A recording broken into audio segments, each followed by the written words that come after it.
Hi everyone, I'm Kaila Henry and I'm a realtor at Realty One Group Peak in Bozeman, Montana. I'm Kathy Zaleski. I'm also a realtor with Realty One Group Peak in Bozeman, Montana. So this is step two or part two of our prepping your home for sale video. First video we kind of talked about the preliminary items that you can start to get rid of, which is anything that's trash or that you haven't maybe used in a year or two. Start to go through those things inside and outside of your home and move them on out, get them ready to go.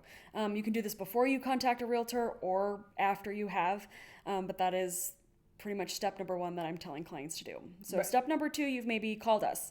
So we have maybe come to look at your home and we'll start to give you kind of some more the more nitty gritty things. And so really what we want to tell you is start packing anything you don't need within the next 60 days. Right. And I think that a great place to start with that is like your seasonal gear. So if it's winter, pack your summer stuff. If it's summer, pack your winter stuff. Pack any seasonal home decor that you have, like, your Christmas decorations or people decorate for almost every holiday now. So like your Halloween decorations or your Easter decorations or whatever. I would also say, so this is kind of, when we first did this, we used the 3Ds. And Yeah. so first step, of course, is declutter. The stuff that you hide in general, get rid of that. Step two is the depersonalize. And so not only are we getting rid of seasonal decor and things like that, but also you are going to start taking down all of the items that are personal to you. Any collections you might have, teacups, sports memorabilia, Glass figurines, bar signs, I don't know. yeah. All of the stuff, and also family photos. If you can stand it, family photos are usually quite a distraction to buyers when Big they time. come in your house. So the sooner you put that stuff away, the less that the buyer would be distracted. So And keep in mind the whole point of depersonalizing a space is so that potential buyers can see themselves in your home. So the better, the more thoroughly you can do this process. And again, it will start to make the home not feel like your own, but you are selling it. So that's kind of the point, right? We want to let buyers imagine themselves in your home.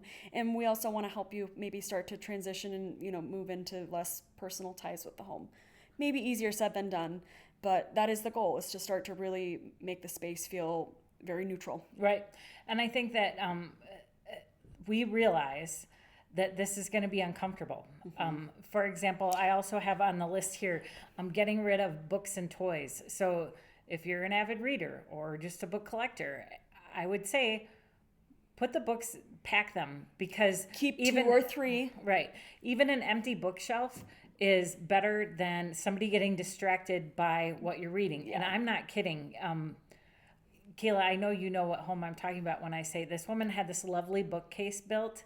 And it was packed with books. And even our broker, when we went in to tour the home for our brokerage, he was like, "Oh, I've never heard of this author." And it's like, "Hey, you're here to What look are at the we here house." to look at? So it is definitely, I know that sounds really silly, but it is a distraction, and you're gonna have to pack this stuff anyway. And there's no way you're gonna read 300 books in the time that we're on the market. And I bet you're not like referencing them for anything either. So please Pack it up. Pack it up. The toys, I know, is kind of hard because your kids play with a lot of different things, but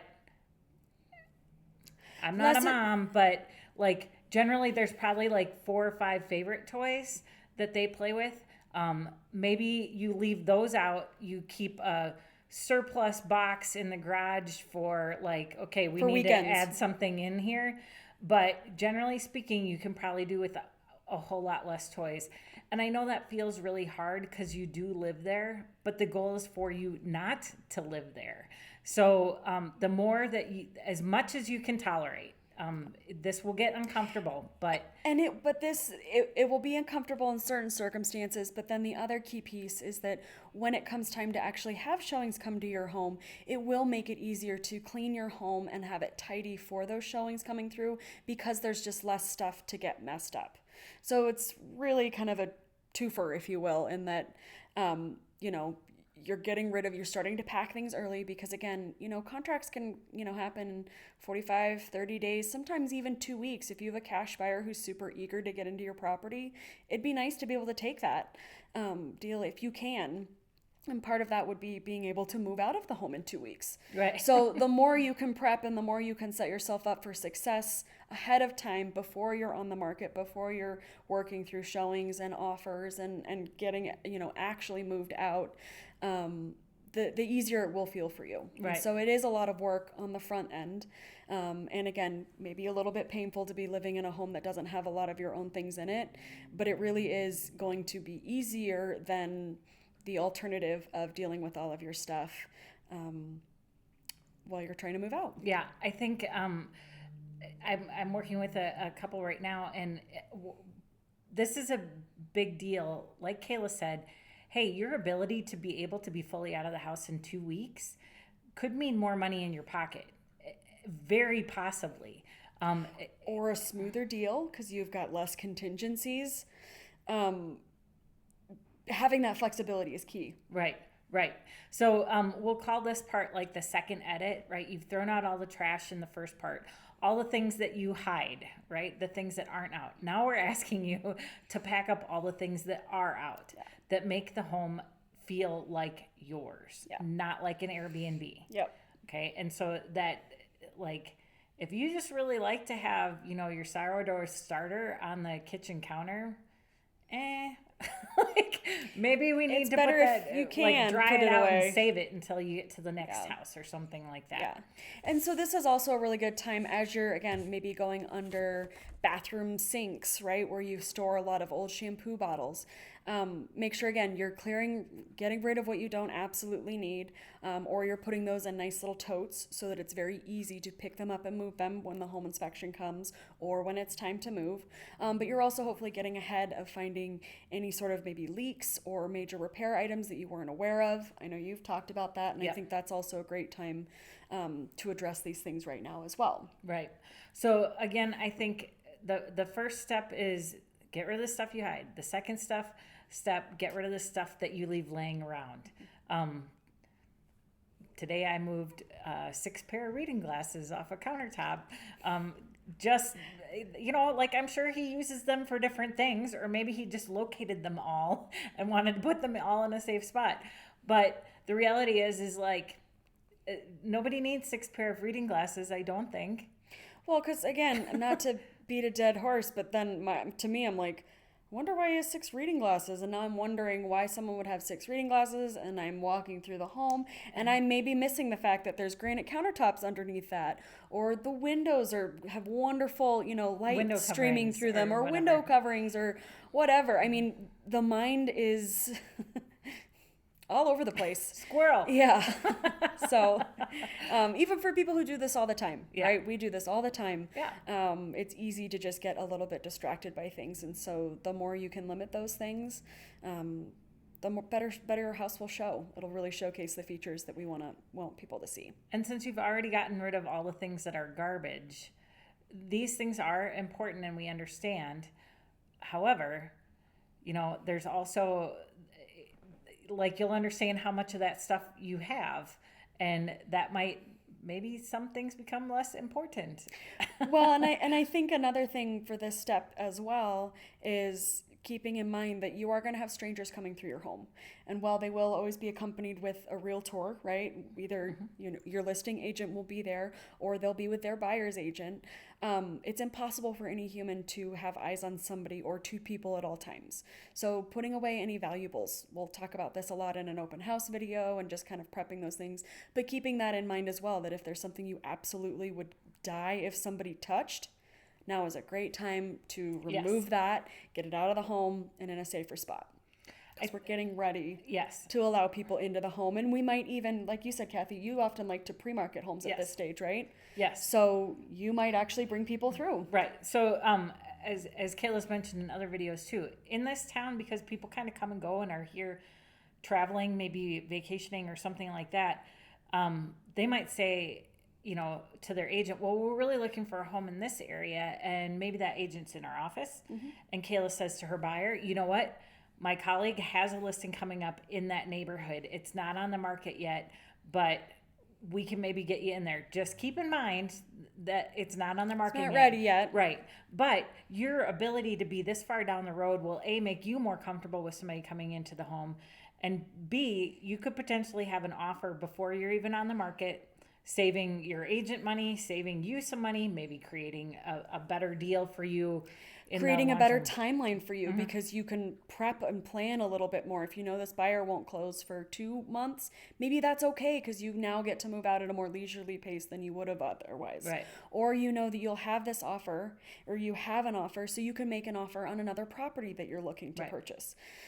Just really, again, giving yourself as much flexibility as possible. And I understand we're all very busy and life is very challenging. So you're juggling a lot as a seller. We get that. Our job is to make it as easy as possible. But the more you can prep ahead of time, and again, prep for success, set yourself up to be able to pivot, move, capitalize on what may be, the best offer for you, can really benefit you in what will be, selling is painful. That's what Kathy says. Yes. So Selling's giving not yourself fun. options. But the more work that you get done ahead of time, then you're just kind of ready to go. And that attitude helps a lot with when we have open houses, when there's buyers coming, when we have showings kind of last minute, you are ready to go. It doesn't require, It's not a huge lift. Right. Because you're prepped. Yeah. We are definitely trying to give you some good advice that is going to benefit you, not only, that bird. I just distracted me too. Okay, sorry. Squirrel. That's our funny for today, at least for this video. We'll see what happens next. But yeah, I just, the more you can be ahead of the game, the more, like Kaila said, pivot, the more flexible you can be. And that's a great thing for both you and the buyer.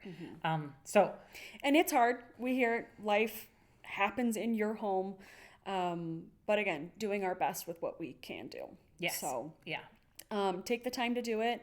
And I won't get photos on a home until it's cleaned out enough. I really want the home to look really nice before you spend money on photos. And then before you put those photos out in the world, you really have one shot to just open up with a big wow for your listing in your home. And so to me, it's really important to always have those professional photos, have them look really, really awesome, and send out a really nice complete packet to the world, because you get that fresh new listing glow for about a week. Yeah.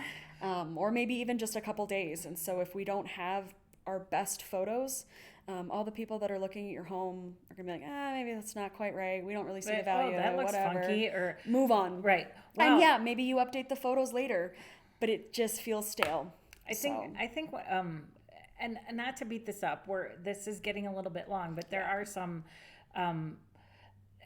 so the more you can get out of your house, the bigger everything looks. Mm-hmm. So if you've got stuff all over your kitchen counters, it looks like there's not enough cabinet space. And when somebody comes in, they're going to be like, wow, this kitchen is small. There's not enough space for them to put away all their utensils, or their, cooking utensils, or their pots or pans, or, so if you give the impression that there's tons of space in this home, wow, they only use like 6 of these cabinets. Half these cabinets are empty. This kitchen is huge. It makes a big difference. It really does.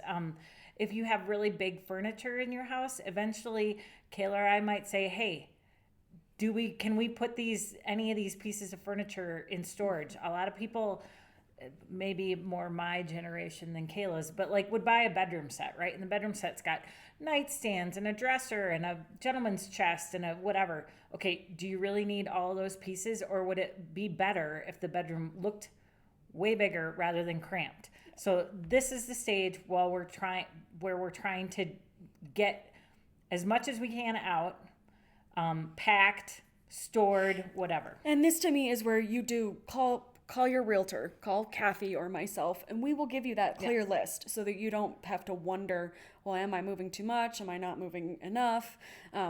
We will help you and guide you through this. So that it feels, so that you're doing what's right, so to speak. And if you go big and all of a sudden that house is empty, don't worry, Kaila and I have stuff that we can fill it with, and then it's our job to move it. Yeah.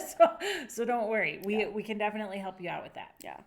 So hopefully that was helpful. I know maybe a little more long-winded than we were hoping for these quick videos, but this is your time to depersonalize and get the house ready to have buyers coming through, because you might at this stage. And if not, we'll shortly be getting photos and bringing it to market. So please subscribe and like our channel. Thank you so much for watching. We hope these videos are informative. If you ever have questions on specific things you're wondering about real estate or anything, please leave us a comment and or reach out to us. Our numbers are all over the internet. Yep. Thank you so much.